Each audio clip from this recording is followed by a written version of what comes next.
Olá, sejam todos bem-vindos mais uma vez a esse nosso pequeno instante de estudos aqui no grupo de estudos Irmã Angélica. Estamos estudando o Livro dos Espíritos, no livro 2, Mundo Espírita ou dos Espíritos, capítulo 1 dos Espíritos, item 7, Progressão dos Mundos, parte A. A gente vai dividir em duas partes porque é muito texto e a gente vai fazer em duas sessões diferentes, tá? Então a pergunta número 114 diz assim: os espíritos são bons ou maus por natureza, ou são eles mesmos que se melhoram? E a resposta? São os próprios espíritos que se melhoram e, melhorando-se, passam de uma ordem inferior para outra mais elevada. E o engraçado aqui, e é muito comum nessa primeira parte, nesse primeiro capítulo, que a gente fala dos espíritos como se eles fossem uma outra categoria, como se eles fossem uma outra coisa. E na verdade somos todos espíritos. Então quando a gente fala, tudo que a gente fala aqui sobre espíritos, nós estamos falando sobre nós mesmos, sobre o que somos, né? Somos espíritos encarnados, né? Não somos corpos que têm almas, mas sim espíritos que no momento, momentaneamente, estão encarnados. Então, seguindo um pouco mais, a pergunta número 115 diz assim: dos espíritos, uns terão sido criados bons e outros maus? E a resposta? Deus criou todos os espíritos simples e ignorantes, isto é, sem saber. A cada um deu determinada missão com o fim de esclarecê-los e de os fazer chegar progressivamente à perfeição pelo conhecimento da verdade para aproximá-los de si. Lembra um pouco de novo daquela questão do vórtice evolutivo, né? Os espíritos são criados simples e ignorantes e passam a partir dali num processo de evolução nesse retorno ao Pai. Por isso que ele diz, para aproximá-los de si. Os espíritos se aproximam de Deus na medida em que eles vão sendo cada vez mais perfeitos porque vão aprendendo com as suas experiências, se tornando cada vez mais complexos, né? E aí diz assim o texto ainda: nesta perfeição é que eles encontram a pura e eterna felicidade, passando pelas provas que Deus lhes impõe. É que os espíritos adquirem aquele conhecimento. E aqui um pouco dessa questão é importante a gente ressaltar quando ele diz passando pelas provas que Deus lhes impõe.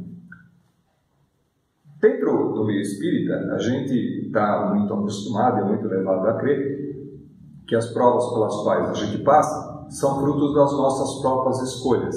Então são frutos da lei da ação e da reação. E nesse pedaço específico, quando ele diz que as provas que Deus lhes impõe, nós estamos remetendo aqui à evolução do espírito. Em que sentido? Nas suas camadas mais inferiores, ou seja, quanto mais ignorante o espírito, menos capacidade, menos livre-arbítrio ele tem. Então ele não tem muita decisão a tomar. Deus impõe certas provas, certos caminhos, certas dificuldades, porque Ele entende que é através das dificuldades que enfrentamos que nos tornamos mais preparados, mais sábios. É a ausência, é a necessidade, é o sofrimento, muitas vezes, que faz com que a gente busque conhecimento, com que a gente se torne melhor. E através dessa busca, através das experiências, é que a gente vai adquirindo conhecimento. Se a gente deixasse simplesmente para que as pessoas buscassem a evolução pela evolução, sem ter uma motivação maior, fatalmente a gente ficaria tudo parado, estagnado, a gente não andaria, porque se estivesse tudo bem, para que eu vou me incomodar se está tudo bem, né? Então a gente se movimenta, se motiva no processo da evolução na medida em que as provas aparecem. Então Deus impõe certas provas, certas provações, mas na certeza e na sabedoria de que são estas provações que fazem com que o espírito evolua. Então, nas primeiras evoluções do espírito, não existe muito livre-arbítrio, não existe muito decidir por que caminho tomar. E essa falta de tomar a decisão pede com que espíritos mais evoluídos, em nome de Deus, façam para a gente essa preparação, preparem a nossa programação kármica no sentido de dar para cada um de nós experiências que estão prontas para o nosso nível de evolução. Então é como se a gente passasse de fase. A cada fase que a gente passa, vencendo as dificuldades, e é muito do que propõe os videogames, né? À medida em que você começa a conquistar certas habilidades no videogame, passando de fase, você vai também se capacitando a enfrentar problemas maiores. E nesses problemas maiores, só quando você adquire essa possibilidade, essa capacidade, seja ela motora, seja ela de raciocínio, seja de qual maneira que seja, você então se torna capaz de enfrentar fases mais difíceis. Assim é na proporção da evolução do espírito também. Se não fosse assim, a gente estaria dizendo que não existe justiça divina. Se Deus é justo e bom, é preciso que a gente consiga entender e aceite, e se não aceita, é como se a gente estivesse dizendo que não acredita em Deus, porque Deus é perfeito. Se Deus é perfeição e sabedoria, Ele não pode propor ou nada pode escapar do seu domínio, do seu controle. Se existisse problemas pelos quais a gente passasse, que não fosse fruto da nossa capacidade de passar por esse problema, e que esse problema tivesse apresentado para a gente como sendo um meio através do qual a gente vai ganhar sabedoria e vai se tornar seres mais complexos e mais elevados, e por conta disso mais próximos da perfeição, e por conta disso mais próximos de Deus, não existiria justiça divina. Então, a justiça divina propõe que a gente só enfrente as provas, as provações, as dificuldades, para as quais a gente está preparado para enfrentar. Se não houvesse isso, a gente então entraria num processo de estagnação, porque a gente não evoluiria. O princípio da lei da evolução, que é uma lei divina e natural, não se faria presente em todas as situações. E o texto diz um pouco mais assim ainda. Uns aceitam submissos essas provas e chegam mais depressa à meta que lhes foi assinada. Outros só a suportam murmurando e, pela falta em que desse modo incorrem, permanecem afastados da perfeição e da prometida felicidade. Tem um pouquinho que a gente vai discutir um pouquinho mais para frente ainda, tem uma consequência dessa pergunta 115, que é a 115A, que diz assim: segundo o que acabais de dizer, os espíritos em sua origem seriam como crianças, ignorantes e inexperientes, só adquirindo pouco a pouco os conhecimentos de que carecem com o que percorreram nas diferentes fases da vida. Essa é a pergunta. E a resposta? Sim, a comparação é boa. A criança rebelde se conserva ignorante e imperfeita. Seu aproveitamento depende da sua maior ou menor docilidade. Mas a vida do homem tem termo, ao passo que a dos espíritos se prolonga ao infinito. E é sempre muito interessante, e eu sempre uso muito essa comparação, que a vida do espírito, a nossa vida como um ser espiritual, pode se basear na experiência que a gente tem com a evolução de uma criança. A criança nasce sem muitas capacidades, ela não tem capacidade motora, ela precisa ainda aprender a controlar seus músculos, precisa controlar a andar, depois aprende a controlar a falar, a controlar a escrever, e muito disso é treinamento que ela vai recebendo durante a vida. A cada história, a cada experiência nova, mais complexos se tornam os aprendizados que a criança tem que fazer, da medida em que ela vai se tornando um ser cada vez mais adulto e mais sábio, se souber aproveitar bastante as experiências que a vida dá. E nessa proporção, é interessante a gente olhar o princípio do micro no macro. Vou explicar. Quando a gente compara a vida da criança à vida do espírito, nós estamos fazendo uma comparação daquilo que é possível a gente enxergar com algo muito maior que não é possível a gente enxergar. A gente não consegue ter a visão da vida do espírito inteira, só através das mensagens que são passadas para nós, das instruções que os espíritos passam para nós, porque eles também já enxergaram um pouco mais. Talvez ainda não enxerguem tudo, porque eles também não passaram por tudo. Então, as experiências são mostradas ou são entendidas da maneira que a gente aprende ou compara num âmbito um pouco mais fechado. E é bastante interessante. Dá uma olhada só a comparação da figura do átomo com a figura da galáxia. Você percebe que tem muito de semelhança nessas duas figuras? Ou seja, o micro, que é uma das partes mais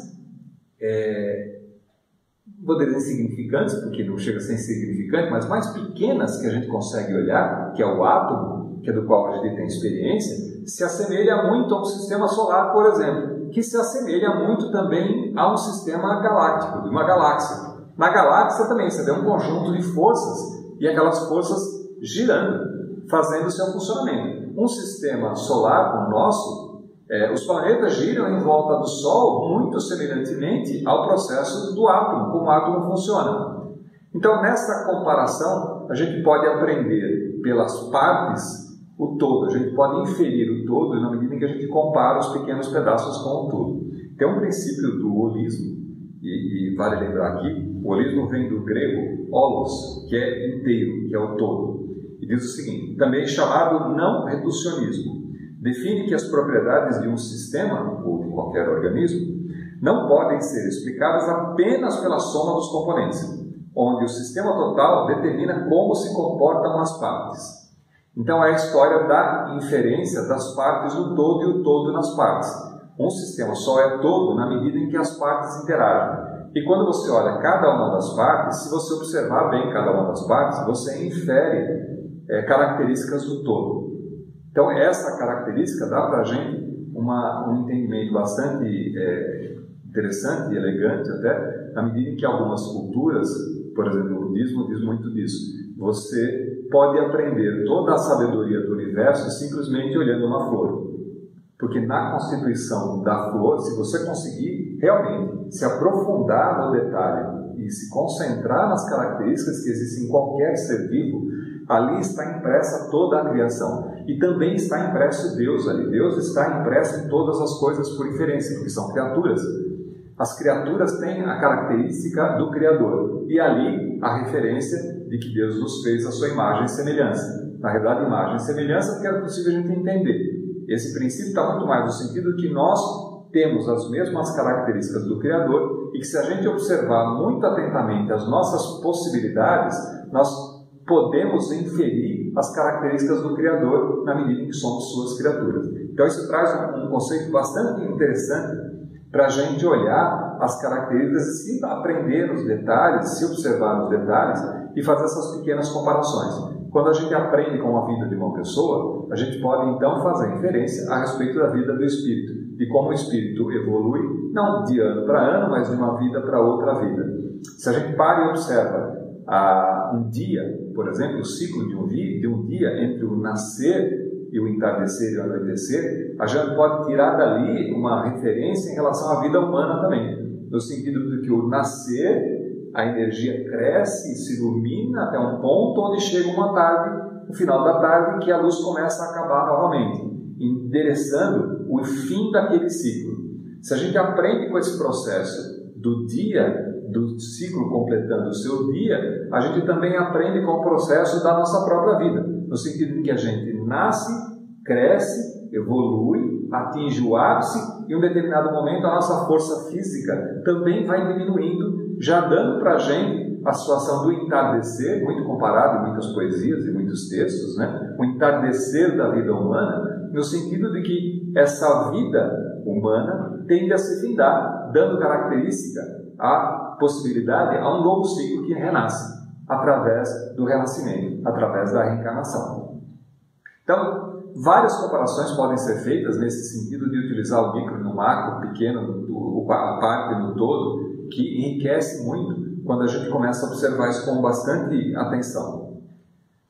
Continuando aqui, na pergunta número 116, diz assim: haverá espíritos que se conservam eternamente nas ordens inferiores?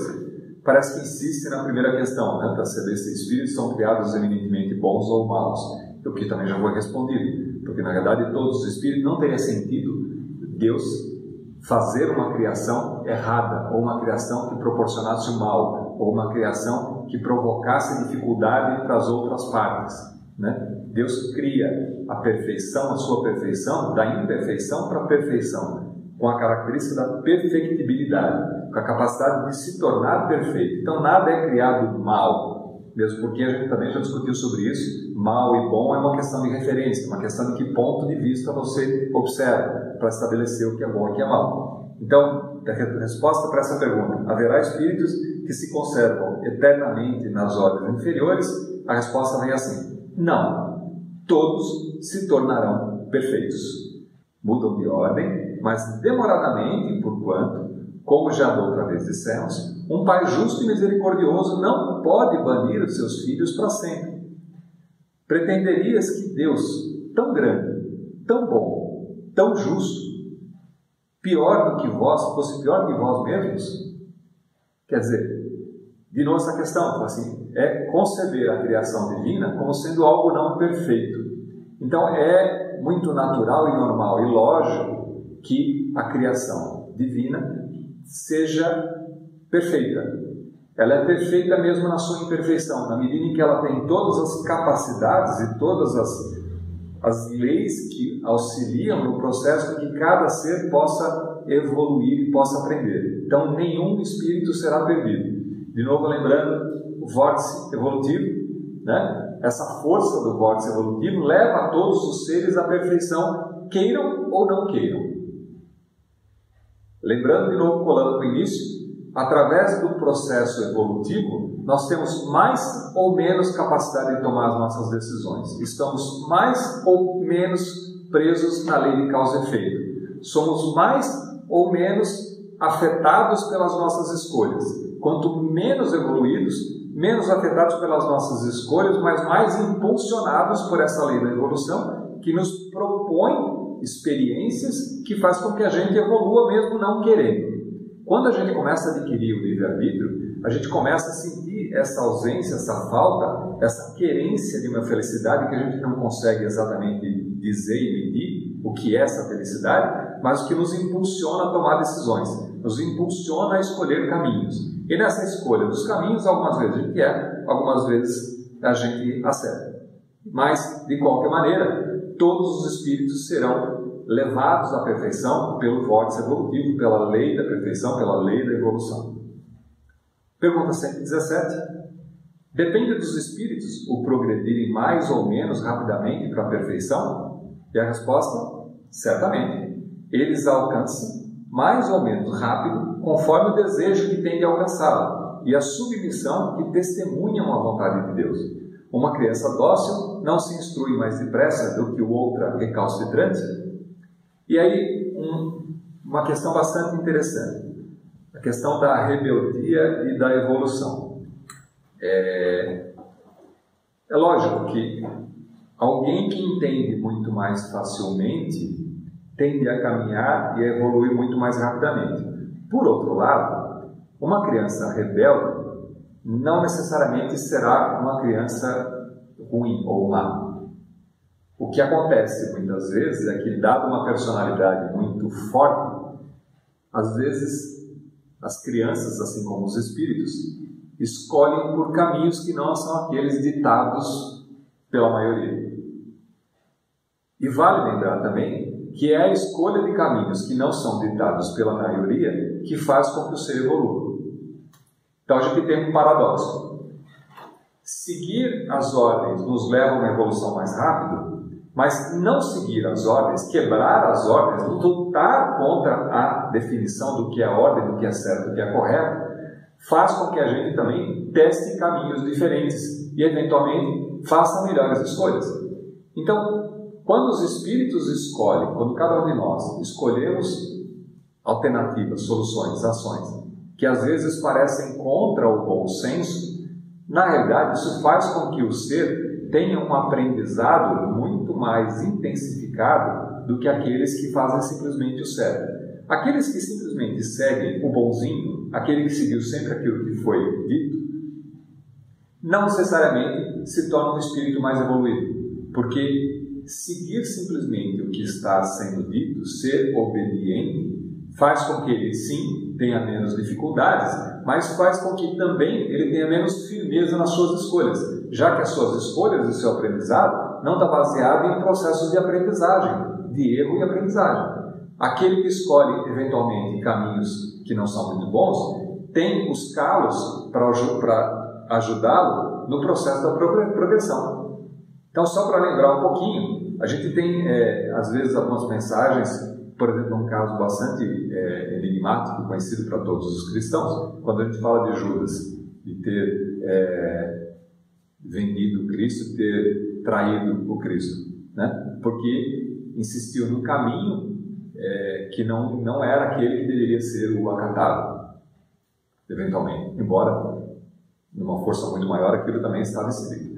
Mas, por informações, por mensagem, a gente sabe que Judas, hoje na espiritualidade, é um dos espíritos mais evoluídos e mais próximos do próprio Cristo, na medida em que ele aprendeu com a sua experiência, com o seu sofrimento, e se tornou um ajudante muito mais forte, muito mais sábio, porque aprendeu com os erros passados, aprendeu com as suas experiências e teve chance de se reformar.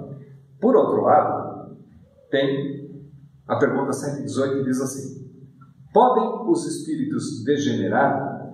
E a resposta: não. À medida que avançam, compreendem o que os distanciava da perfeição. Concluindo uma prova, o espírito fica com a ciência que daí veio e não a esquece. Pode permanecer estacionário, mas não retrogrado. E aí, eu fui buscar um videozinho para vocês verem, uma animação, que é parte de uma animação que eu já mostrei, mas esse trecho ainda não mostrei para vocês, que fala sobre os ovoides. Assistam aí. O corpo mental é o envoltório sutil da mente. Tem a forma ovalada ou ovoide, que define o formato da totalidade da nossa aura. O mental também é o responsável pela formação do corpo perispiritual ou corpo astral. É o corpo que permanece quando perdemos os demais corpos, por avanço evolutivo, por desequilíbrio profundo, como na ovoidização, ou em operações atinentes a certos renascimentos na crosta terrena. É por essa razão que os espíritos que perderam os corpos mais densos, corpo físico, duplo etérico e corpo astral, por monodeísmo, permanecendo envolvidos apenas pela túnica mental, são chamados de ovoides ou esféricos.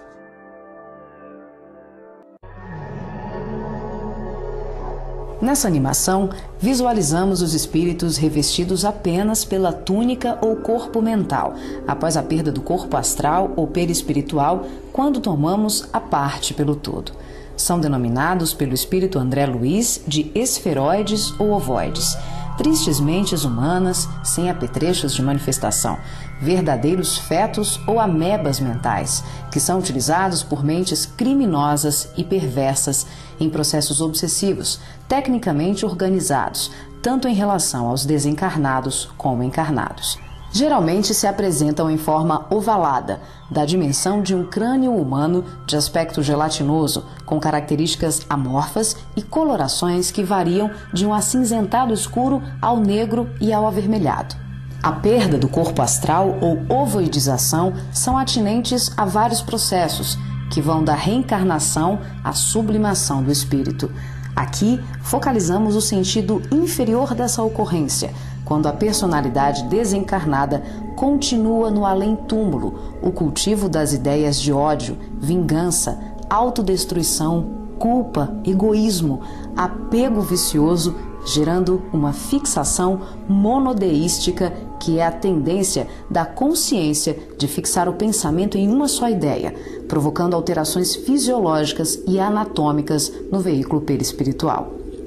As partículas mentais circulam em circuito fechado pelo campo da aura e são absorvidas pelos chakras, provocando a assimilação de forças degradantes pelas células perispirituais, que passam a operar em regime de desequilíbrio, até que pela repetição incessante e de longo curso de tal mecanismo, o ser gasta, por assim dizer, o seu corpo astral ou perispiritual, ficando revestido apenas pelo corpo mental.